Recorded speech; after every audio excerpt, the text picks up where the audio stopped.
રાજકોટનું game zone કે જેને માત્ર 99 રૂપિયાની ઓફર આપી હતી, પરંતુ લોકોને શું ખબર કે 99 રૂપિયા ગેમ ઝોનની અંદર જવાના નહીં, પરંતુ પોતાની મોતની નજીક પહોંચવાના છે. કહેવાય રહ્યું છે કે 30 જેટલા લોકો આમાં મૃત્યુ પામ્યા છે. ત્યારે એ લોકોને શું ખબર કે એ લોકો આ 99 રૂપિયામાં પોતાનું મોત ખરીદી રહ્યા છે. મોરબી અપડેટમાં હું છું તમારી સાથે ડૉક્ટર અંકિયા રમીશા રાજ, અને હું વાત કરી રહી છું રાજકોટ ટીઆરપી ગેમ ઝોન અગ્નિકાંડની.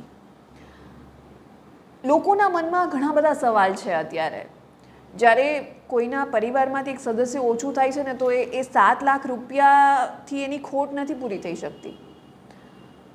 જ્યારે આ પ્રકારના ગેમ ઝોન પાસે ફાયર એનઓસી જ નહીં હતી, એ મંજૂરી જ નથી મળી, તો કઈ પ્રકારે ચાલી રહ્યું હતું, કયા પ્રકારે એ ગેમ ઝોનને શરૂ થવાની મંજૂરી મળી. જ્યારે આ પ્રકારનો કાંડ થાય છે ત્યારબાદ હવે સમગ્ર ગુજરાતમાં આ પ્રકારના જેટલા પણ ગેમ ઝોન હોય કે પછી મોલ હોય ત્યાં તપાસના આદેશ આપ્યા છે.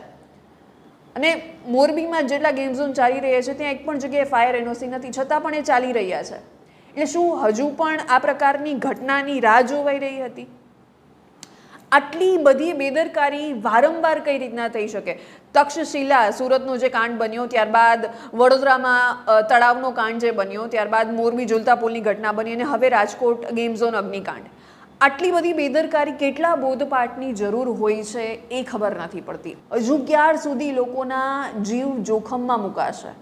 શું લોકોના જીવની કિંમત માત્ર 7 લાખ રૂપિયા, 6 લાખ રૂપિયાની સહાય, માત્ર 99 રૂપિયાની એન્ટ્રી ફી છે? જેટલા પણ સંચાલકો આ પ્રકારના સ્થળની શરૂઆત કરે છે, જ્યારે ઉદ્ઘાટન કરે છે ત્યારે બહુ મોટી હસ્તીઓને બોલાવીને એમના દ્વારા રિબન કટ કરીને એમને ફૂલનો ગુલદસ્તો આપીને એ ફોટા સોશિયલ મીડિયા પર મૂકવાના બદલે અમારી પાસે આટલી મંજૂરી છે, અમારી પાસે આટલી સેફટી છે, અમારી પાસે ફાયર એનઓસી છે, આ પ્રકારના ફોટો જો સોશિયલ મીડિયા પર મૂક્યા હોત ને તો આટલા લોકોનો જીવ ના ગયો હોત.